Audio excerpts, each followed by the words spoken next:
누가복음 1장 35절입니다.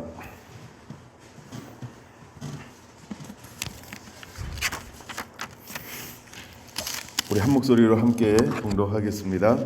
천사가 대답하여 이르되 성령이 너희에게 임하시고 지극히 높으신 이의 능력이 너를 덮으시리니 이러므로 나실 바 거룩한 이는 하나님의 아들이라 일컬어지리라. 아멘. 할렐루야. 예수님께서 이 땅에 오심을 찬양합니다.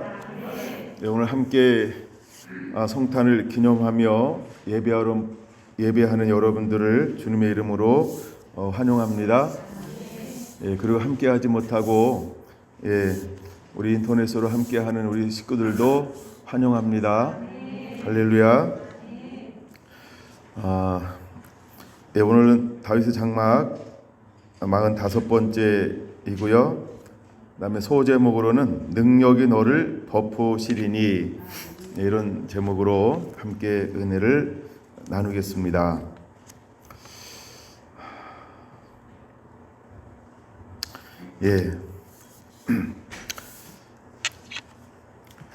누가복음 1장에는 예수님께서 이 땅에 오심에 관한 것들을 크게 두 가지로 다루고 있습니다.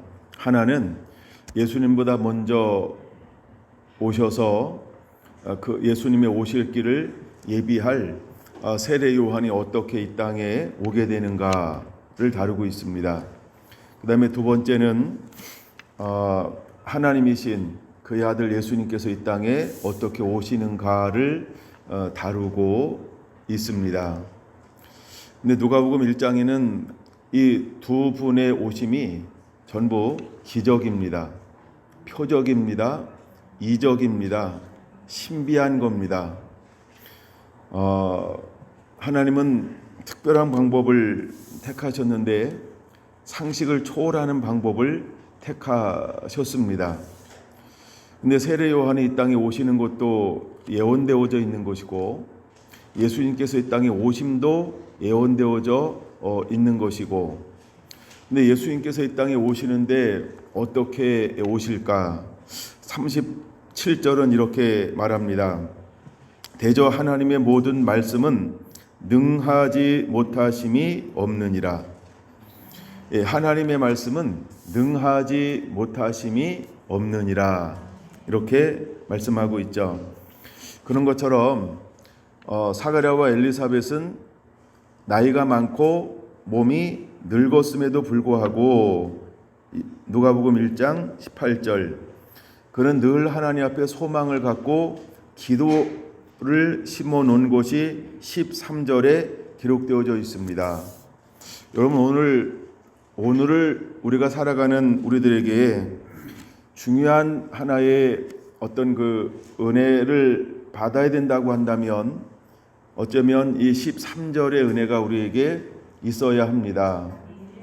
그는 나이가 많고 몸이 늙어 감에도 불구하고 포기하지 않고 늘 하나님 앞에 간구하며 기도라고 하는 씨앗을 심어 놓았다는 것입니다. 그 간구함이 하나님 앞에 들린지라 하나님의 때가 되니까 하나님은 거룩하게 살고 있는, 의롭게 살고 있는, 말씀대로 순종하며 반석 위에 집을 짓고 살아가는 한 가정을 하나님이 택하였다라고 하는 것입니다.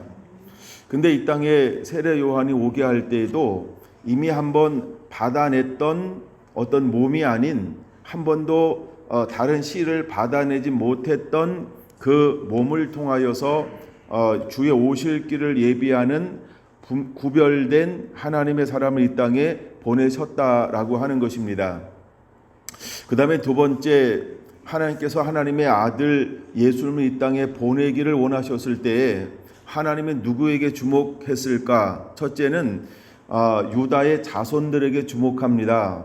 왜냐하면 다른 지파, 다른 자손에게는 하나님의 아들을 보낼 수 없기 때문이라는 거죠.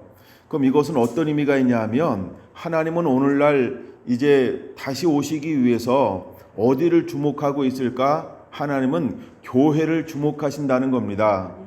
믿습니까? 이거 믿으시기 바랍니다. 그 다음에 두 번째, 교회를 주목하는데 하나님이 어떤 교회를 주목하실까라고 할 때 우리 안에 신령과 진정으로 예배하는 예배가 회복된 사람을 주목할 겁니다. 할렐루야. 그래서 여러분, 우리에게 다윗의 장막에 세워지는 것은 마지막 때 너무너무나 중요한 것입니다. 그리고 반드시 다윗의 장막이 수축되어져야 합니다. 저 예배가 회복되어진 사람이어야 한다는 것입니다. 그래서 예수님께서 첫째 다윗의 후손인 요셉을 주목하셨습니다. 근데 요셉은 어떤 사람이냐 하면 마태복음 1장에 의로운 사람이라 이렇게 소개하고 있다는 것이죠. 의롭다라고 하는 것은 어떤 의미가 있을까요? 하나님의 말씀대로 순종하며 살고 있다, 이런 의미를 가지고 있는 겁니다. 근데 약혼했다라고 하는 것은 우리가 이스라엘 문화를 알아야 되는데, 약혼은 우리에게 결혼과 같은 것인데 결혼을 전제로 하는 거죠. 약혼을 파할 수 없다는 거예요. 예.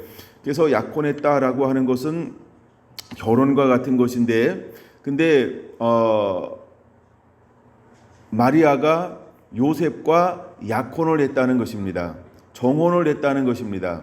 그러던 차에 하나님의 은혜가 누구에게 임하기 시작하냐 하면 유다 지파 요셉, 의로운 요셉에게, 요셉과 약혼한 그 여인에게 하나님의 은혜가 임하고 있는 것을 30절에 이렇게 말하고 있는 것입니다. 천사가 이르되 마리아여 무서워 말라, 내가 하나님께 은혜를 입었느니라 라고 말하고 있습니다. 28절은 이렇게 말합니다. 그에게 들어가 이르되 은혜를 받은 자여 평안할지어다, 주께서 너와 함께 하시는도다. 그래서 하나님의 은혜를 부어주고 있다는 것이죠. 근데 이 여인은 어떤 여인으로 소개하고 있을까?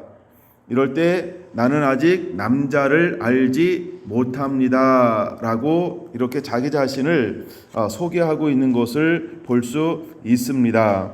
그런데 남자를 알지 못하는데 하나님이 여인에게 선포합니다. 내가 아들을 낳을 것이다. 그 이름을 예수라고 하라 라고 말입니다. 여러분, 남자를 알지 못한다라고 할 때 우리가 마리아를 일컫는 하나 애칭이 있죠. 동정녀라고 표현하고 있습니다. 그럼 마지막 때 하나님께서 다시 오시기 위해서 찾는 사람들은 어떤 사람들일까요? 바로 동정녀를 찾으신다라는 겁니다. 여러분, 동정녀라고 하는 것을 어떤 의미가 있을까요? 우리가 남자를 알지 못한다, 성적 순결을 지키고 있다, 이런 의미가 있습니다. 그러나 이 의미는 또다시 어떤 의미가 있는 것이냐 하면 하나님 한 분 외에는 사랑하지 않는 사람, 이 세상을 본받지 말고 오직 마음을 새롭게 함으로 변화를 받아 하나님의 선하시고 기뻐하시고 온전한 뜻이 무엇인지 분별하면서 하나님만 사랑하며 섬기고 있는 사람, 다른 말로 말하면 의로운 사람, 반석 위에 집을 지은 사람, 신령과 진정으로 하나님을 예배하는 사람, 최근에 나누고 있는 것처럼 여호와의 길과 다윗의 길을 걸어가고 있는 사람을 동정녀라고 표현할 수 있다라고 하는 것입니다. 그래서 주님은 다시 오실 것인데 우리가 오실 때 누구를 맞이하기 위해서 신부를 맞이하기 위해서 신랑으로 오실 거라는 거죠. 그래서 신부의 조건이 어떤 조건이냐 하면 동정녀야 하는 것처럼 이제 우리는 세상과 짝하지 아니하고 오직 하나님 한 분만을 짝하고 사랑하는 사람, 그래서 전적으로 말씀에 순종하는 삶을 살고 있는 사람에게 그분은 오실 것이라고 하는 것입니다. 그래서 하나님께서 누구를 통하여서 예배가 회복되어지고 다윗의 장막에 수축되어지기를 원할까요? 하나님 한 분만 사랑하며 온전히 말씀에 순종하는 그 사람을 통하여서 그 사람이 드려지는 그 예배, 하나님이 그 예배 가운데 그 예배자에게 하나님이 오실 것이다 라고 말하고 있는 것입니다. 그래서 오늘 2020년 우리가 성탄을 기념하고 또 예배하면서 우리 안에 다시 한번 이런 다윗의 장막이 왜 회복되어져야 하는가라고 하는 이런 관점이 여러분에게 다시 한번 회복되어지게 되기를 원합니다. 할렐루야. 하나님은 35절에 이런 말씀을 합니다. 성령이 내게 임하시고 지극히 높으신 이의 능력이 너를 덮을 것이다 라고 말입니다. 예, 성령이 내게 임하고 지극히 높으신 이의 능력이 너를 덮을 것이다 라고 말입니다. 이제 우리 안에 이런 은혜가 주어지게 되기를 원합니다. 우리 안에 이런 은혜가 그대로 임하게 되기를 소원합니다. 1장 26절에서 38절 하나님의 보냄을 받은 가브리엘 천사를 통하여서 이 놀라운 소식이 그에게 선포되어지고 있는 것을 볼 수 있습니다. 또한 사가랴와 엘리사벳도 늙고 나이가 많지만 그의 간구함을 통해서 이제 새로운 영광을 담아내는 통로로 하나님이 그를 쓰고 사용하고 있는 것을 볼 수 있습니다. 근데 오늘 우리의 정치적인 상황을 보면 이제 코로나 전국으로 전염병으로 인하여서 경험해보지 못했던 새로운 것을 우리가 경험하고 있습니다. 근데 예수님께서 이 땅에 오시기 직전에 그 유다 나라에 어떠한 일들이 일어나고 있나요? 호적하러 각기 고향으로 가야 하는 일들이 일어나고 있다는 것입니다. 근데 호적하는 이유는 무엇일까? 호적하는 이유는 정치적으로는 세금을 걷기 위함이다라고 학자들은 이야기합니다. 근데 영적으로는 호적하러 나오는 세상은 세금을 걷기 위한 목적을 가지고 있지만 하나님은 그것을 통하여서 지금 무엇을 만들고 또 이루어 가실까? 2장 4절을 한번 보겠습니다. 자, 2장 4절 1절에 나오죠. 호적하라 하였으니 호적은 총독이 되어서 처음에 하는 것이고 3절 사람이 호적하러 각기 고향으로 돌아가매. 그래서 하나님의 세상의 목적은 세금이라는 거예요. 그러니까 통치라고 하는 거예요. 예, 그 통치의 기반을 견고하기 위해서 호적이라고 하는 새로운 정치 제도, 행정 명령을 내린 거죠. 오늘날로 말하면. 예, 근데 하나님은 이것을 통하여서 무엇을 하는가? 오늘 그것을 좀 더 깊이 살펴보려고 합니다. 그래서 4절에 이렇게 말합니다. 요셉도 다윗의 집 족속이므로 갈릴리 나사렛 동네에서 유대를 향하여 베들레헴이라 하는 다윗의 동네로 이 그 약혼한 마리아와 함께 호적하러 올라가니 마리아가 이미 잉태하였더라. 거기 있을 그때에 해산할 날이 차서 이렇게 말하고 있다는 거예요. 자, 4절 다시 봅니다. 요셉도 다윗의 집 족속이므로 이렇게 말해요. 그럼 다윗의 동네가 어느 동네일까요? 사무엘상 16장에 보면 다윗의 아버지 이새가 어디의 사람으로 소개하고 있을까요? 사무엘상 16장 1절 어디의 사람이다? 베들레헴의 한 사람이 이렇게 말하고 있죠. 그래서 이새는 베들레헴 사람이라는 거예요. 근데 우리가 베들레헴이 좀 더 많이 소개되어지고 있는 성경은 룻기입니다. 룻기입니다. 그래서 룻기 1장에 보면 그 땅에 흉년이 들었다. 흉년이 들었다 이렇게 말하죠. 예, 그래서 흉년이 들었다라고 말을 해요. 근데 어느 땅에 흉년이 들었냐면 베들레헴, 에브랏 이렇게도 말하고 그다음에 에브라다야라고도 말하는데 하여간 그게 베들레헴의 또 하나의 이름이고 애칭이기도 합니다. 그래서 예루살렘 에브라다야라고도 말하고 있고 에브랏이라고도 말하고 있고 그게 보통 우리가 이제 베들레헴 이렇게 말합니다. 근데 베들레헴은 우리가 이름이 뜻이 있잖아요. 떡집이에요. 빵집이에요. 빵이 가득한 집인데 거기에 뭐가 임했어요? 흉년이 들었어요. 그래서 한 가정이 그 땅을 버리고 흉년이 살기 위해서 어디로 내려갔더라? 모압으로 내려갔더라. 근데 거기서 10년 정도 살다 보니까 장가도 들었어요. 두 아들들이. 근데 아들도 죽고 남편도 죽고 그 다음에 그 땅에 무엇이 다시 회복된 것에 대한 소식을 듣게 되냐면 다시 하나님의 은혜를 부어주셔서 다시 풍성해졌더라라는 소식을 듣는 거죠. 이렇게 시작되어지는 것이 룻기라고 하는 것입니다. 그래서 다윗이 어디서 태어나느냐라고 할 때 어디서 태어날까? 바로 베들레헴에서 다윗이 태어납니다. 그래서 보통 우리가 베들레헴은 누구의 고향, 누구의 집, 이렇게 누구의 동네 이렇게 말하고 있냐면 다윗의 동네에 이렇게 말하죠. 다윗의 동네에 이렇게 말하는 이유가 다윗이 그곳에서 태어났기 때문에 다윗의 동네로 이렇게 누가복음 2장 4절은 말하고 있는 것입니다. 그래서 우리가 이제 이것을 육적으로 보면 세금을 걷기 위한 통치적인 문제지만 영적으로 보면 하나님께서 뭐 하는 부분이에요? 때가 된 거예요. 때가 된 거예요. 누가 오실 때가 됐어요? 그렇죠? 다윗의 자손 예수 그리스도가 어디서 태어날 것에 대한 예언이 있었어요? 갈릴리가 아니고 지금 요셉이 어디에 살고 있어요? 베들레헴이 아닌 갈릴리에 살고 있어요. 갈릴리에서 태어난 게 아니고 참 나사렛에서 태어나는 게 아니고 지금 요셉은 나사렛에서 살고 있죠. 근데 호적하러 어디로 와요? 고향으로. 근데 그의 고향이 어디예요?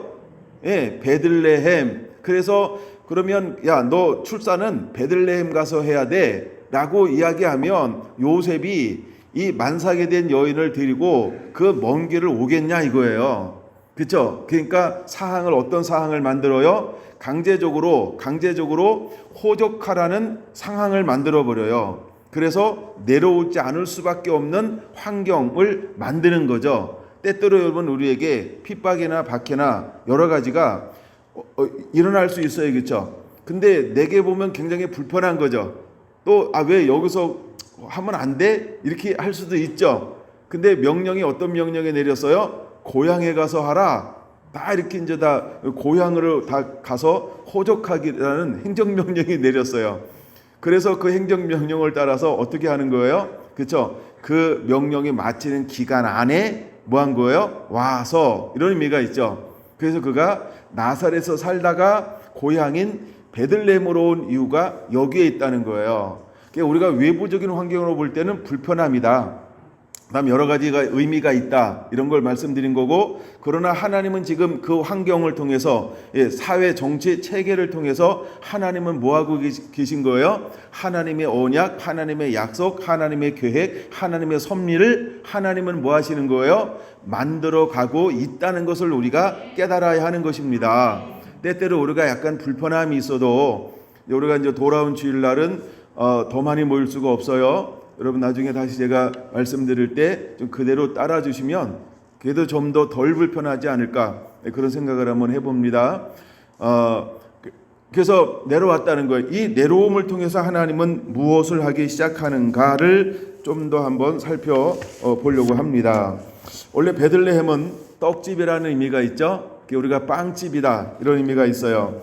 근데 베들레헴은 예루살렘에서 남쪽으로 약 한 8km 정도 떨어져 있는 지역입니다. 제가 거기서 성지순례 하면서 가봤는데 그냥 좋아요. 이렇게 뭐 산 언덕에 있는 그 마을로 구성되어져 있고 예수님께서 태어나신 교회도 가보고 하여간 그 주변도 이렇게 한번 구경할 수 있는 그런 기회가 있었어요.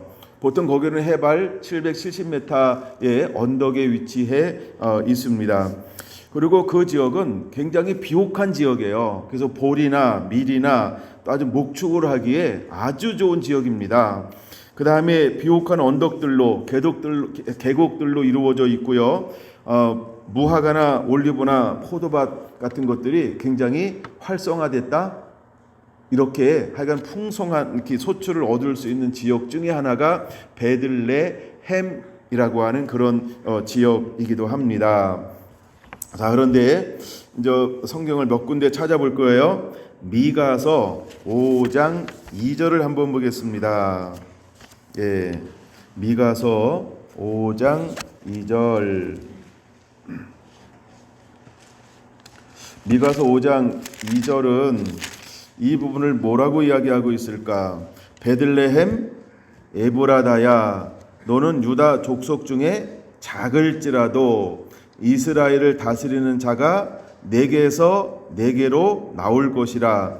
그의 근본은 상고의 영혼에 있느니라. 그러므로 여인이 해산하기까지 그들을 붙여 두시겠고 그 후에는 그의 형제 가운데에 남은 자가 이스라엘 자손에게로 돌아오리니 그가 여호와의 능력과 그의 하나님 여호와의 이름의 위엄을 의지하고 서서 목축하니 그들이 거주할 것이라. 이제 그가 창대하여 땅 끝까지 미치리니 그 사람은 평강이 될 것이라. 할렐루야. 이렇게 예수님께서 어디서 태어나실 것에 대해서 예언되어져 있냐면 바로 베들레헴 에브라다야라고 부르는 것처럼 이 베들레헴 이 지역에서 예수님께서 태어나시게 될 것이다 라고 하는 것이 예언되어져 있다는 것입니다. 근데 예수님께서 오실 때에 그러니까 우리가 보통 집에 들어갈 집이 없어서 어디서 태어나셨죠? 말 구유에서 태어났다라는 거예요. 근데 예수님께서 마지막 사역을 하기 위해서 무엇을 타고 예루살렘에 입성을 하시는 거죠? 나귀를 타고. 그 나귀는 무엇을 상징한다라고 알고 있습니까? 겸손이죠. 자기를 비움, 낮아짐, 겸손을 의미하는 게 이제 나귀입니다. 이처럼 예수님께서는 이 땅에 머리 둘 곳이 없는데, 그러니까 이 세상은 누가 오는 걸 환영하지 않는 거예요. 만왕의 왕이신 이 땅에 구원하기 위해서 하나님의 아들이신 예수님께서 오시는 것을 환영하지 않아요. 그래서 예수님 이 땅에서 우리가 일반적인 보통 평범한 방법으로 태어나지 못하고 그는 거할 곳이 없어서 말구유에서 마뭇간에서 그를 받아낸 겁니다. 근데 마뭇간에서 그를 받아내고 있지만 다른 사람에게 없는 것이 예수님이 이 땅에 태어날 때 있는 것이 무엇이냐 하면 바로 하늘의 천군 천사들이 와서 그 태어날 때 어떤 일들이 벌어져요? 하늘에는 영광, 땅에는 기뻐하심을 입은 자들 중에 평화로다라고 하는 찬양과 경배를 받으시는 유일한 분이시라고 하는 것입니다. 할렐루야. 그 다음에 하나님의 천사들이 양틈에 자고 있는 목자들을 깨워서 그들에게 예수님이 이 땅에 태어나심에 대해서 어떻게 할 것을 찬양할 것에 대해서 그렇게 그래서 찬양을 하게 하기 위해서 지금 누구를 보내고 있는 거예요? 목자들을 보내고 있는 것입니다. 하여간 이런 특이한 점들이 예수님께서 이 땅에 오실 때 이루어지고 있는 것입니다. 그래서 우리가 베들레헴이라고 하는 것은 그런 의미에서 굉장히 중요한 거라는 거예요. 그럼 하나님은 때때로 하나님이 우리를 들어 쓰기 위해서 어쩌면 우리도 내가 원치 않으나 어떤 사회적인 아니면 어떤 그 환경적인 변화로 인해서 우리도 여러분 이러한 일들을 또한 당할 수도 있다라고 하는 것을 우리가 한번 이렇게 생각해 보게 되기를 원합니다. 그다음에 요한복음 7장을 보겠습니다. 요한복음 7장 요한복음 7장 37절 이렇게 말합니다. 명절 끝날 곧 큰 날에 예수께서 서서 외쳐 이르시되 누구든지 목마르거든 내게로 와서 마시라. 나를 믿는 자는 성경에 이른 것 같이 그 배에서 생수강이 흘러나오리라 하시니 이는 그를 믿는 자들이 받을 성령을 가리켜 말씀하신 것이라. 예수께서 아직 영광을 받지 아니하셨으므로 성령이 아직 그들에게 계시지 아니하더라. 이 말씀을 들은 무리 중에서 어떤 사람은 이 사람이 참으로 선지자라 하며 어떤 사람은 그리스도라 하며 어떤 이들은 그리스도가 어찌 갈릴리에서 나오겠느냐. 그걸 보는 거예요. 어찌 선지자가 갈릴리에서 나오겠느냐. 그럼 예수님께서 태어난 건 어디서 태어났어요? 베들레헴에서. 근데 어디서 자라나셔요? 갈릴리. 그래서 사람들이 예수님을 어디 사람이라고 말을 해요? 갈릴리 사람이다 이렇게 말씀하시는 거예요. 나사렛 사람이다 이렇게 말씀하는 거예요. 갈릴리에서 처음 사역하고 있으니까 갈릴리에서 무슨 선한 것이 나겠느냐, 나사렛에서 무슨 선한 것이 나겠느냐라고 말하는 의미가 여기에 포함된 거예요. 그 다음 절 성경에 이르기를 그리스도는 다윗의 씨로 또 다윗이 살던 마을 베들레헴에서 나오리라 하지 아니하였느냐 하며 이렇게 말하고 있어요. 그러면 그 당시 대부분의 유대인 사람들은 율법을 알고 있다, 모르고 있다? 알고 있다. 모세오경도 알고 있는데 가만히 보니까 선지서들도 알고 있어요. 예, 이사야도 알고 있고 미가야도 알고 있고 그다음에 성경을 알고 있는 걸 우리가 알 수 있죠. 그래서 기름 부음 받은 자가 올 것이다. 근데 기름 부음 받은 자가 메시아인데 메시아가 올 것인데 메시아가 어디서 올 것을 그들이 다 알고 있어요? 예, 예루살렘에서 태어날 것을 다 알고 있어요. 근데 예루살렘에서 태어났는데 그를 경배하고 그를 알아보는 사람은 몇 명이었다? 극소수였다는 거예요. 그리고 하나님께서 그 극소수로 알게 했던 이유는 무엇일까요? 하나님이 그것을 가리는 거예요. 뭐 하는 거라고요? 가리는 거예요. 그 다음에 그러면 아기 예수님이 이 땅에 오셨을 때 찬양했던 목자들은 어떻게 됐을까? 목자들은 어떻게 됐을까? 아는데 모른다, 모르는데 모른다. 그래서 제가 고민을 좀 많이 해봤어요. 과연 그 목자들은 어떻게 됐을까? 그런 고민을 많이 해봤어요. 그래서 아는데 모른다, 모르는데 모르는다. 그게 뭐냐 하면 하나님의 은혜를 주면 베드로처럼 주는 그리스도시요 살아계신 하나님의 아들이라 고백할 수 있어요. 근데 하나님의 영이 떠나가 버리면 여기저기 눈 멀고 귀 멀고 깝깝하고, 예, 그래서 예수님이 행하신 일에 대해서 깨달음이 없으니까 도리어 자기 열정, 자기의 힘을 가지고 뭐 하고 있어요? 그렇죠? 내가 사람의 일을 생각하고 하나님의 일을 생각하지 아니함을 통하여 뭐의 도구가 되었습니까?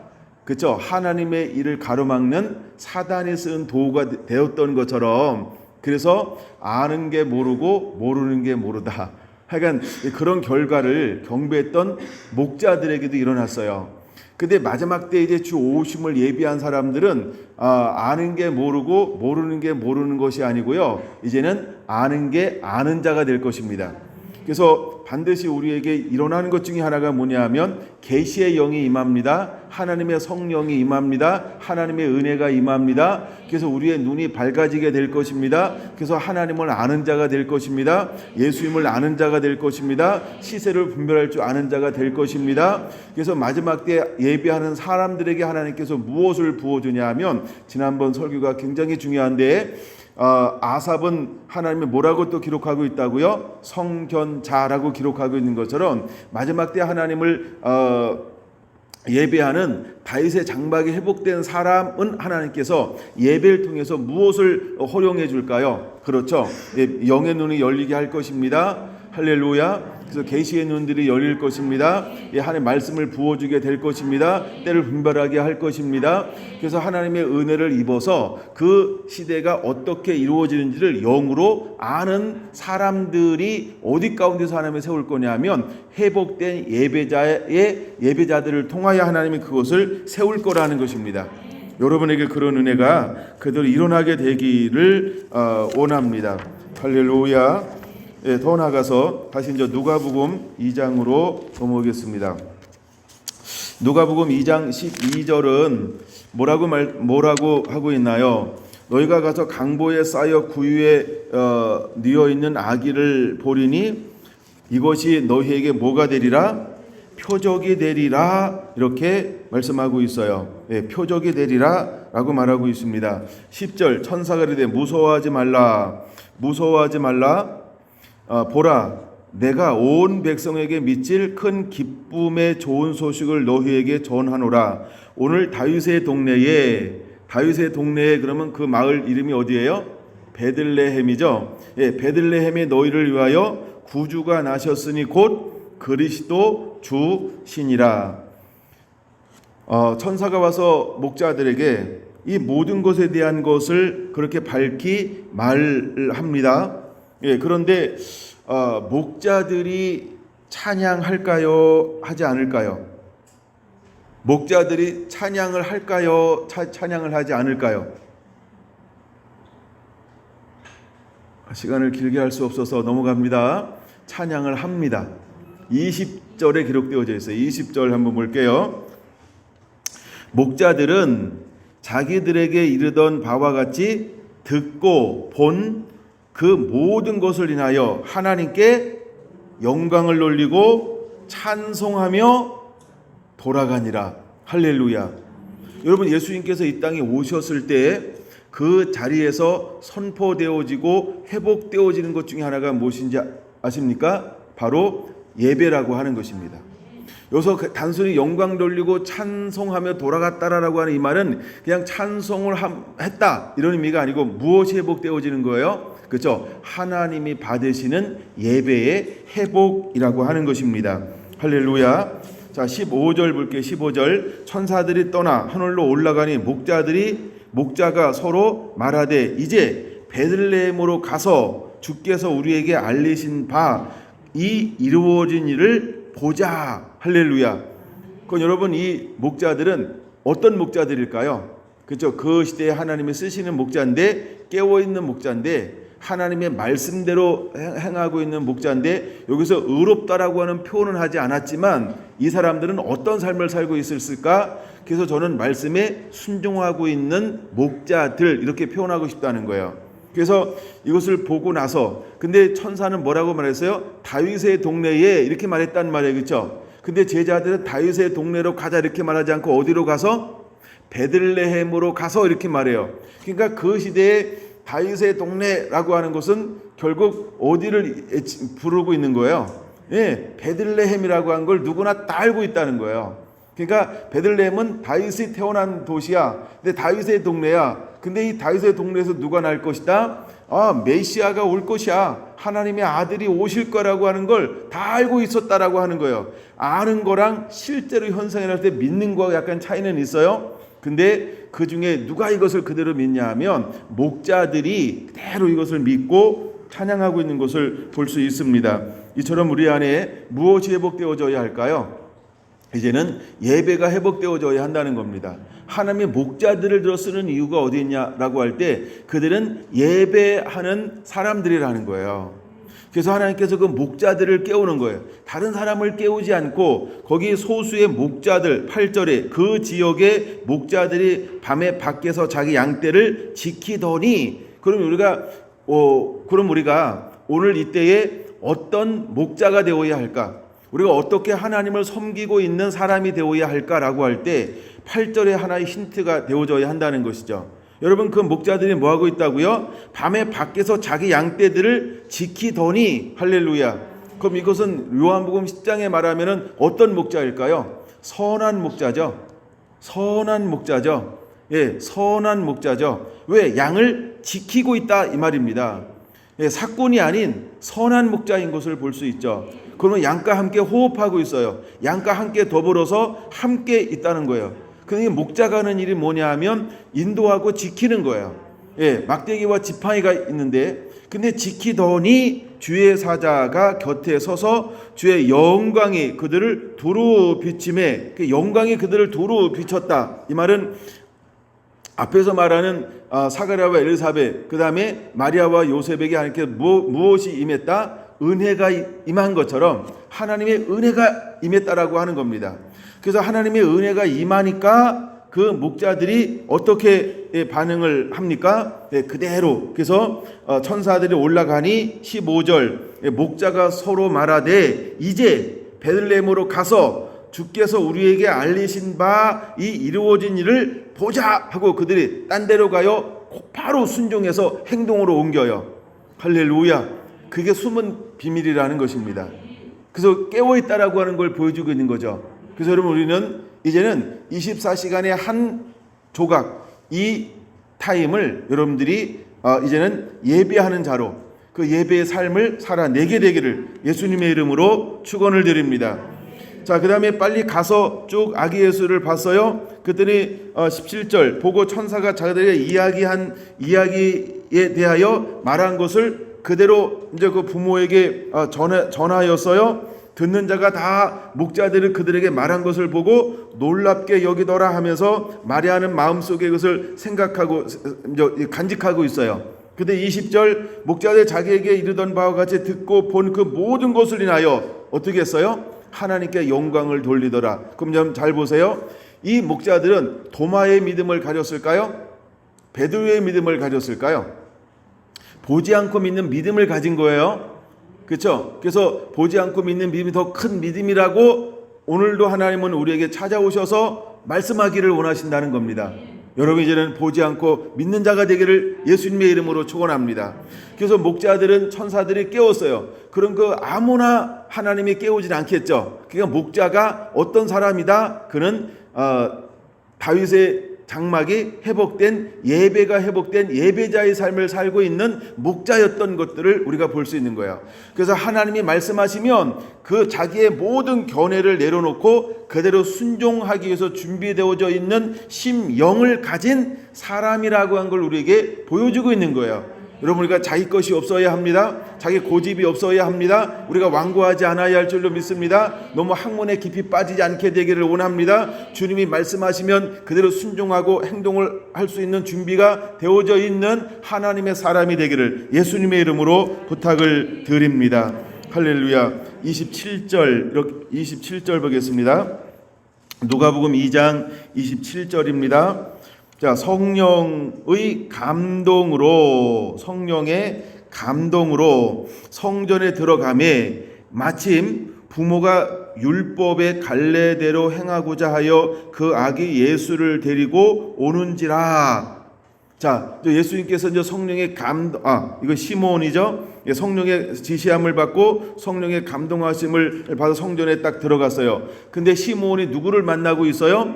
안고 오는 예수님을 만난 거예요. 그때는 그가 하는 일이 무엇일까? 28절, 안고 하나님을 찬송하여 이르되. 첫 번째 찬양은 목자들의 찬양이 소개가 되어지는 거고요. 이제 두 번째 찬양은 누구의 찬양일까요? 그렇죠. 시몬의 찬양이라고 하는 것입니다. 시몬의 찬양. 자, 시몬의 찬양이 들려지고 있어요. 29절, 주제여 이제는 말씀하신 대로 종을 편안히 놓아주시는도다. 내 눈이 주의 구원을 보았사오니 이는 만민 앞에 예비하신 것이요 이방을 비추는 빛이요 주의 백성 이스라엘의 영광이니이다. 할렐루야, 할렐루야. 여러분, 시몬이 예수님을 보자마자 그가 첫 번째 하는 행동이 무엇일까요? 하나님을 찬송하기 시작했다는 겁니다.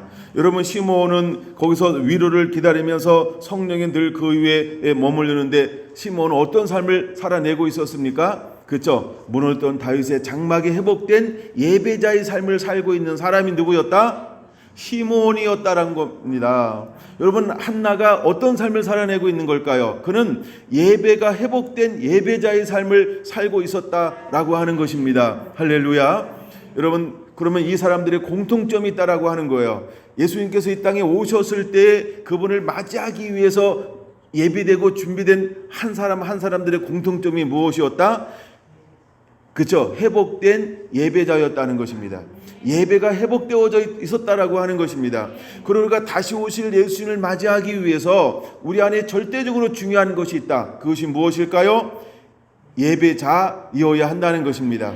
할렐루야. 예배자이어야 한다는 것을 오늘 하나님은 우리에게 보여주고 있는 것입니다.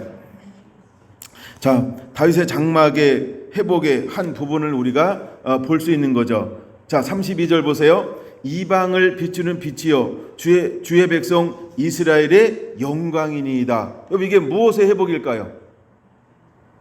이게 지금 두 가지로 나눌 수 있죠. 하나는 이방을 비추는 빛. 그럼 이방을 비추는 빛, 그 빛을 비치면 누가 돌아올까요? 이방인들이요. 그 다음에 두 번째, 주의 백성 이스라엘의 영광이니라. 그럼 여호와 영광이 나타나면 누가 돌아올까요? 이스라엘이 돌아오는 거야. 그래서 이스라엘에게 필요한 건 영광이 필요한 거고, 이방인에게 필요한 건 뭐예요? 빛이 필요한 거예요. 복음의 빛이 필요한 거예요. 근데 누가? 예수님이. 할렐루야. 그러므로 시몬의 찬양은 뭐에 관한 찬양일까요? 사도행전, 이거 찾아보세요. 사도행전 15장. 이제 누가복음은 한 번 더 봐야 되나? 약간 덮고 이제 사도행전 15장의 말씀을 다시 한번 여러분 함께 읽어보기 원합니다. 사도행전 15장 15절 보세요. 선지자들의 말씀이 이와 같이 일치하도다 기록된 바 이후에 내가 돌아와서 다윗의 무너진 장막을 다시 지으며 또 그 허물어진 곳을 다시 지어 일으키리니 이는 그 남은 사람들과 내 이름으로 일컬음을 받는 모든 이방인들로 주를 찾게 하려 함이라 하셨으니 할렐루야. 다윗 장막이 회복되어지는 이유는 두 가지가 있다는 겁니다. 하나는 이방인들의 구원을 위해서, 하나는 이스라엘의 회복을 위해서. 할렐루야. 그래서 이스라엘이 회복되어져야 되니까 하나님의 영광이 필요한 거고, 이방인들은 주께로 돌아와야 되니까 빛, 복음의 능력이 필요한 거고. 할렐루야. 그래서 그 시므온의 기도가 이해가 되어져야 합니다. 예, 누가복음 2장 32절의 이 기도가 여러분들이 이해가 되어져야 하는 것입니다. 근데 14절 사도행전 15장 14절 뭐라고 말하고 있나요? 하나님이 처음으로 이방인 중에서 자기 이름을 위할 백성을 취하시려고 그들을 돌보신 것을 시므온이 말하였으니, 이렇게 말하고 있죠. 예, 그럼 하나님이 처음으로 이방인 중에서 자기 이름을 위할 백성을 취하시려고, 어디에서요? 이방인 중에서 누구를 취하시려고? 자기 이름을 위할 백성을 취하시려고, 이렇게 말하고 있어요. 그럼 이건 어떤 의미가 있는 거냐면 준비된이라고 하는 의미가 있어요. 예, 그 부분은 뭐 제가 여러 번 힌트를 줬기 때문에 여러분들이 이해가 되는지 모르겠어요. 이해가 되나요? 여기서 말하는 시므온이 말하였으니, 시므온은 그 앞에 나오는 시므온이 아니고 베드로를 말하는 것입니다. 예, 또 이렇게 착각하면 안 되는데 그건 베드로를 말하는 거예요. 예, 베드로를 말하는 거예요. 또 이게 시므온의 찬양과 연결된다고 누가복음 2장 32절 이런 거 적어놓으면 안 돼요. 네. 여기서 말하는 시므온은 베드로를 말하는 것입니다.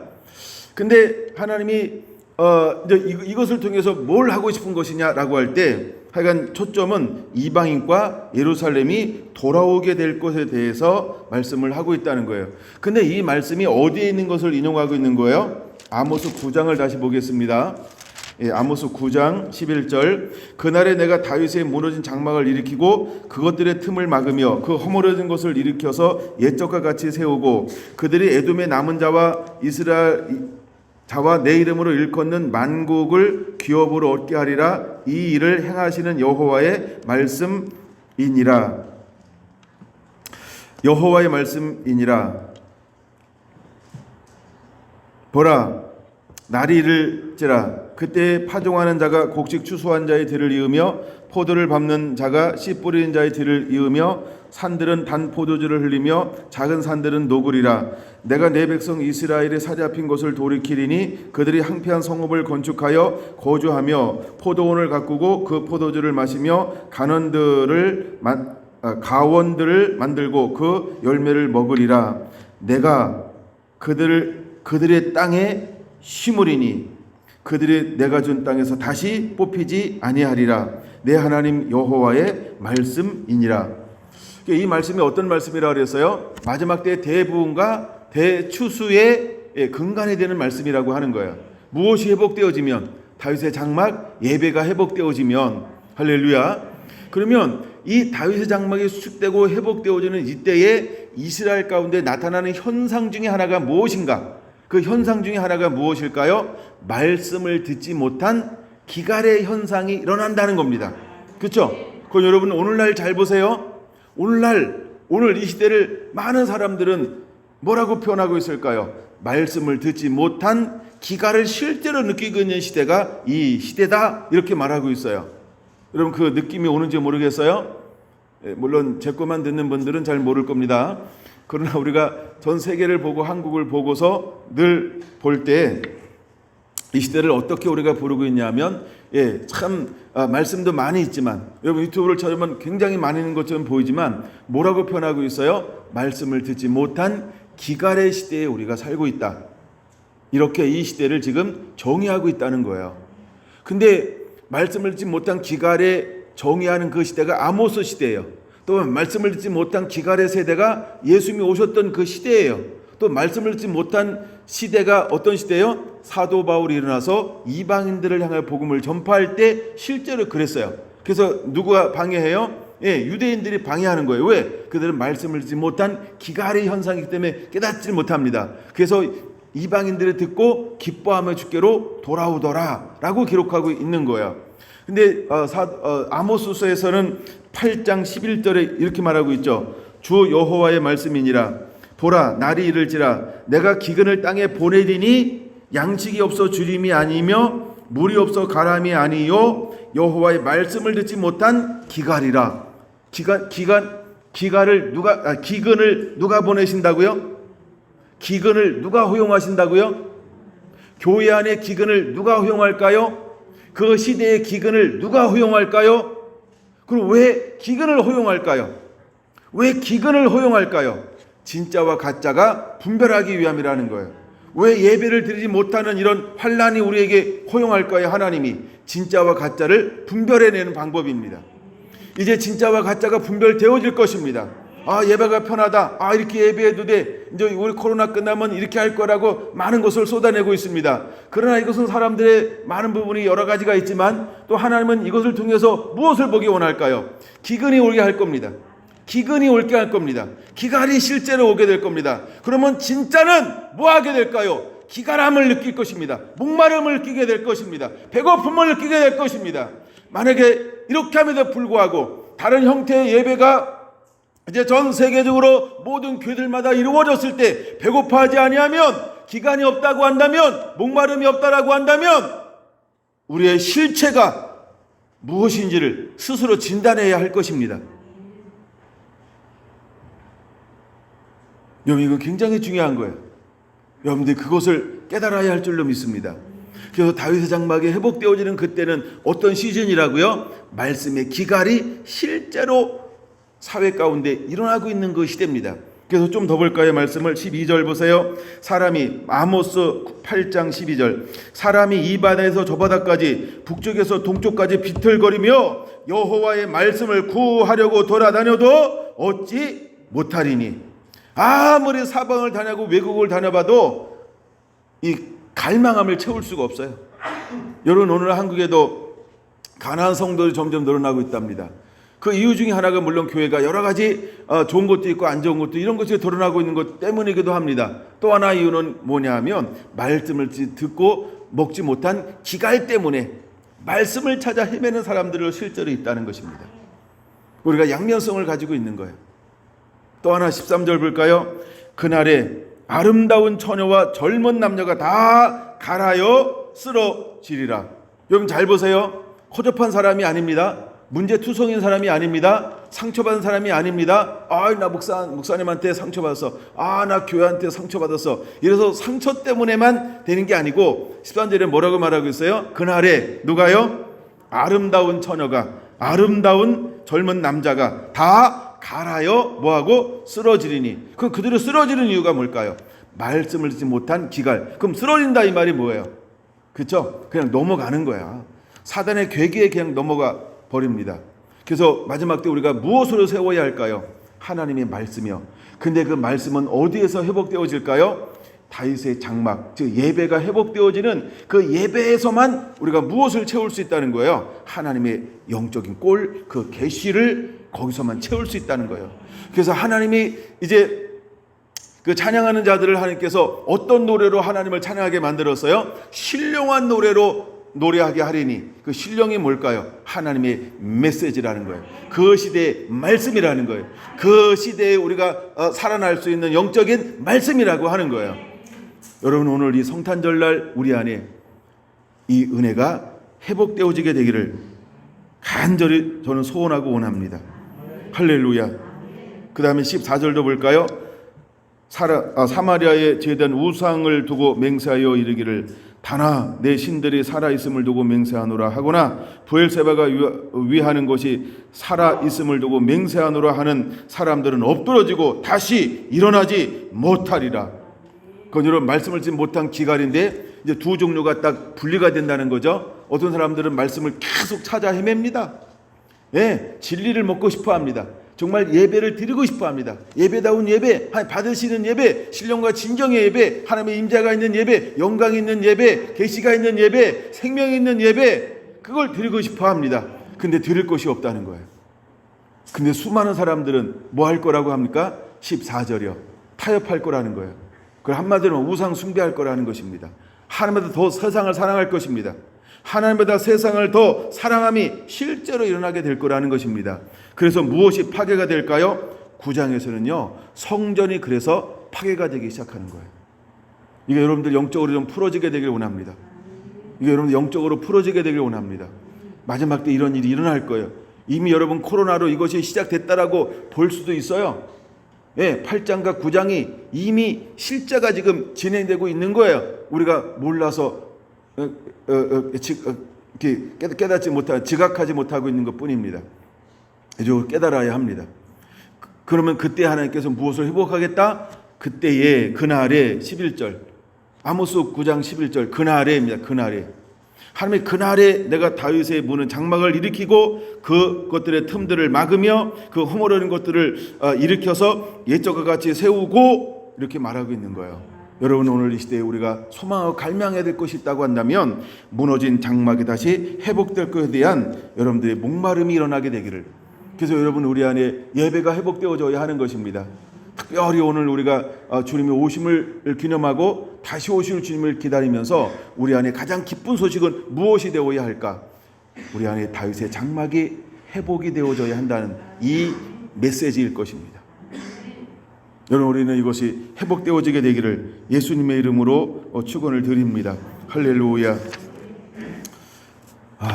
제가 말씀의 분량이 긴가 봐요. 이제 반만 나눴어요. 반. 근데 오늘 1부, 2부를 들을 수가 없기 때문에 이거 어떡하죠? 한 시간 더 할까요? 좀 더 할까요? 어떻게 하면 간략하게 좀 빠른 속도로 한번 해보겠습니다. 그 다음에 또 하나 이제 짝이 있어요. 또 하나 짝이 있는데 지금 제가 이제 베들레헴이 이제 무엇인가를 설명한 거예요. 또 왜 베들레헴이냐? 그걸 설명한 거예요. 근데 베들레헴이 회복되는 것은 이게 바로 예배 회복이라는 거예요. 예. 그래서 너무너무 이것이 중요하다. 두 번째 다시 이제 조금 누가복음으로 넘어가서요. 진짜 합니다. 네. 여러분 넓은 마음으로 품어주시기 바랍니다. 제가 짧게 잘 못해요. 실력이 없어가지고. 자, 누가복음 2장 다시 넘어갈게요. 4절이요. 누가복음 2장 4절.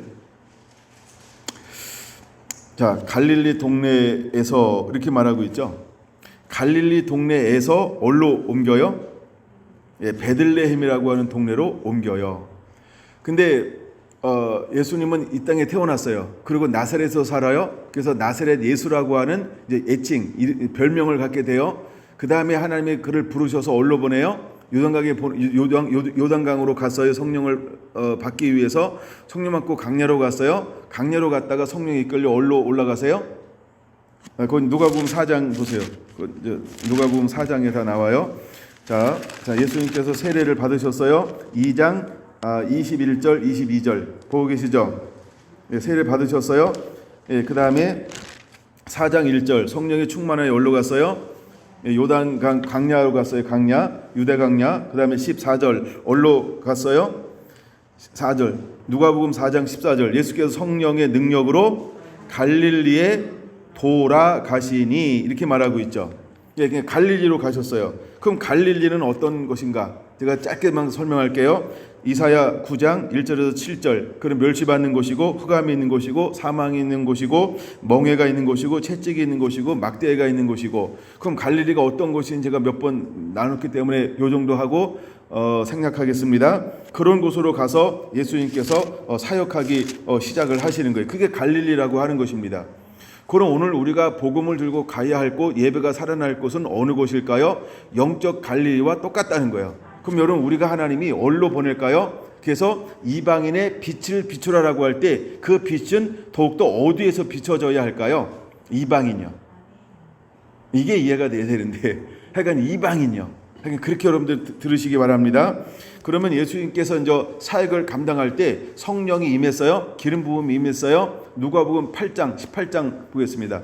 18절 누가복음 4장 18절 누가복음 4장 18절 보세요. 주의 성령이 내게 임하셨으니 이는 가난한 자에게 복음을 전하게 하시려고 내게 기름을 부으시고 나를 보내사 포로된 자에게 자유를, 눈먼 자에게 다시 보게 함을 전파하며 눌린 자를 자유롭게 하고 주의 은혜의 해를 전파하게 하려 하심이니라. 할렐루야. 자, 그럼 좀 나눠볼까요? 가난한 자, 이 가난한 자는요, 심령이 가난한 자를 말을 해요. 아까 이제 아모스 8장 9장에서 말씀을 듣지 못한 기갈에 허덕이는 아름다운 처녀와 젊은 남자들이 있었죠. 이 사람들을 말하는 거예요. 그 예배를 드리고 싶은데 정말 그런 예배가 없어요. 말씀을 먹고 싶은데 그 말씀이 없어요. 이것을 읽어서 뭐라고 표현하는 거예요? 심령이 가난한 자. 그 심령이 가난한 자에게 무엇이 전파돼요? 이방의 빛. 그걸 복음이라고 말하는 거예요. 이게 이해가 돼야 됩니다. 그렇죠? 예, 하여간 이해가 안 되면 신앙의 기초고요. 이해가 되면 좀 교회밥 먹은 사람들이에요. 표현이 좀 이상한가? 예, 여러분들이 하여간 그렇게. 그 다음에 두 번째는요, 포로된 자에게 자유를, 눈먼 자에게 보게 함을, 눌린 자에게 자유롭게 함을, 하나 더 가져 주의 은혜의 해를 전파하게 하려 함이라. 이렇게 말하고 있어요. 그러면 예수님께서 성령이 임한 이유가 뭐냐는 거예요. 이 일을 위해서 성령을 부어준 거예요. 그럼 마지막 때 하나님께서 우리에게 뭘 부어줄 거냐면, 그래서 다윗의 장막에 다윗의 열정이 있어요. 이게 바탕이니까 굉장히 중요하죠. 이 바탕이 준비가 되면 무엇을 가져오는 거예요? 하나님의 법궤. 법궤는 뭘 상징하죠? 하나님의 임재. 그럼 임재, 그 마음이 준비된 기초가 닦아지고 하나님으로부터 성령이 임하면, 다윗 장막에서 어떤 일들이 일어나는 걸까요? 다윗 장막에서 어떤 일들이 일어날까요? 그러니까 실제로 1차적으로 다윗 장막에서는 하나님을 경배하고 예배하기만 했다는 거예요. 그렇죠? 근데 2차적으로 다윗 장막이 사도행전에서 회복되면 어떤 일이 일어나야 될까요? 아모스에서 9장에서 다윗 장막이 일어나면 어떤 일들이 일어나야 될까요? 실제 두 가지가 일어나는 거예요. 다 아는 거예요. 하나는 이방인을 향한 복음이 새롭게 전파되기 시작하는데, 누구에게? 준비된 사람들에게 다시 복음이 전파되어집니다. 두 번째, 그래서 이것을 이방인의 빛을 삼아라고 말하는 누가복음 2장 32절이 풀려야 돼요. 그래서 이방인의 빛으로 하나님께 삼으실 거예요. 또 하나는 이스라엘의 영광을 비출 건데, 하나님이 어떤 분인지를 보여주면 이스라엘이 돌아오게 될 겁니다.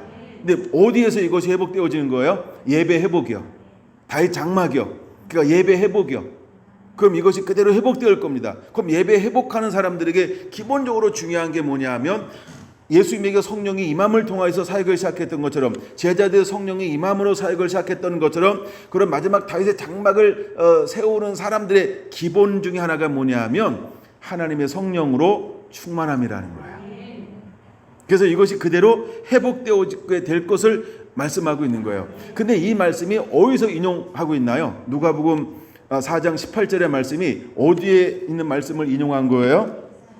그걸 찾아보는 거예요. 오늘 핵심이, 두 번째 핵심은 누가복음 61장입니다. 두 번째 핵심이 누가복음, 사도행전, 사도행전 61장입니다. 계속 제가 헷갈려요, 지금. 시간 쫓기다 보니까요. 죄송합니다. 이사야 61장입니다. 이게 굉장히 중요해요. 그래서 제가 말씀을 준비하면서 이 부분을 굉장히 많이 씨름했어요. 다시. 근데 씨름하다 보니까 너무 다를 게 많아. 그 씨름은 저 혼자 끝내고 여러분들 각자 씨름하세요. 때가 되면 이걸 나눠주고 싶어요. 이게 또 반드시 마지막에 풀어져야 할 말씀이에요. 61장이 풀어져야 되고요. 52장이 풀어져야 되고요. 막 계속 말씀이 보이는 거예요. 이야, 이게 풀어져야 되는데, 이게 풀어져야 되는데, 이게 풀어져야 되는데, 막. 그럼 이제 61장은 제가 이것을 사역으로 풀어지는 은혜, 제가 이렇게 소제목을 적어놨어요. 그래서 이사야 61장은 1절에서 11절밖에 되지 않지만, 이것이 이제는 사역으로 풀어지는 은혜가 임해야 할 것입니다. 그럼 이 은혜를 가지고 일어나신 분이 누구냐 할 때, 예수 그리스도. 이분이 예수 그리스도예요. 말씀은 이사야 61장을 다 같이 읽음으로 마칠게요. 네. 이걸 제가 깊이 풀어줄 수는 없어요. 나중에 풀어줄게요. 시작. 주 여호와의 영이 내게 내리셨으니 이는 여호와께서 내게 기름을 부으사 가난한 자에게 아름다운 소식을 전하게 하려 하심이라. 나를 보내사 마음이 상한 자를 고치며 포로된 자에게 자유를, 갇힌 자에게 노임을 선포하며 여호와의 은혜의 해와 우리 하나님의 보복의 날을 선포하여 모든 슬픈 자를 위로하되 무릇 시온에서 슬퍼하는 자에게 화관을 주어 그 죄를 대신하며 기쁨의 기름으로 그 슬픔을 대신하며 찬송의 옷으로 그 근심을 대신하시고 그들이 의의 나무 곧 여호와께서 심으신 그 영광을 나타낼 자라 일컬음을 받게 하려 하심이라. 그들은 오래 항파했던 곳을 다시 쌓을 것이며 옛적 굳어 무너진 곳을 다시 일으킬 것이며 황폐한 성읍 곧 대대로 무너져 있던 것들을 중수할 것이며 외인은 서서 너희 양떼를 칠 것이요 이방 사람들은 너희 농부와 오직 너희는 여호와의 제사장이라 일컬으심을 받을 것이라. 사람들이 너희를 우리 하나님의 봉사자라 할 것이며 너희가 이방 사람들의 재물을 먹으며 그들의 영광을 얻어 자랑할 것이니라. 너희가 수치 대신에 보상을 배나 얻으며 능력 대신에 몫으로 말미암아 즐거워할 것이라. 그리하여 그들의 땅에서 갑절이나 얻고 영원한 기쁨이 있으리라. 무릇 나 여호와는 정의를 사랑하며 불의의 강탈을 미워하여 성실히 그들에게 갚아주고 그들과 영원한 언약을 맺을 것이라. 그들의 자손을 문 나라 가운데 그들의 후손을 만민 가운데 알리리니 무릇 이를 보는 자가 그들은 여호와께 복받은 자손이라 인정하리라. 내가 여호와로 말미암아 크게 기뻐하며 내 영혼이 나의 하나님으로 말미암아 즐거워하리니 이는 그가 구원의 옷을 내게 입히시며 공의의 겉옷을 내게 도하심이 신랑의 사모를 쓰며 신부가 자기 모습으로 단장한 같게 하셨으니라. 땅에 싹을 내며 봉산이 거기에 뿌린 곳을 움돋게 함같이 주 여호와께서 공의와 찬송을 모든 나라 앞에서 솟아나게 하시리라. 할렐루야. 마지막에 가장 중요한 게 있어요. 그게 뭔지만 1분 안에 말씀드릴게요. 공의를 행하는 겁니다. 그래서 시편 이사야 52장이 그래서 중요한 거예요. 52장 1절 참고하세요. 그러니까 전체를 읽어야 되지만 그래서 마지막 때 이제 다윗 장막이 회복되어지면 그 회복된 삶을 사는 사람들 가운데 나타나는 현상 중에 하나가 뭐냐 하면 공의라는 거예요. 그래서 아모스서에서 강조하는 게 뭐예요? 공법을 물같이 정의를 하수같이 흘리게 할지니라. 마지막 때 다윗의 장막이 회복된 그 사람에게 하는 게 찾는 게 뭐냐면 두 가지가 있다고 말씀하고 있어요. 그렇죠? 10절에 보니까 공의의 겉옷을 내게 더하심이 이렇게 말하죠. 그다음에 공의의 옷을 입기 전에 어떤 옷을 주었어요? 이는 그가 구원의 옷을 내게 입히시며 이렇게 말하고 있어요. 근데 이 두 가지 옷은 어디로부터 나오는 걸까요? 찬송의 옷을 입음으로 나오는 거예요. 즉 예배가 회복되어짐을 통하여서 나오는 거예요. 여러분에게 이런 은혜가 임하는 또 은혜를 누리는 그런 성탄절이 되기를 예수님의 이름으로 축원을 드립니다.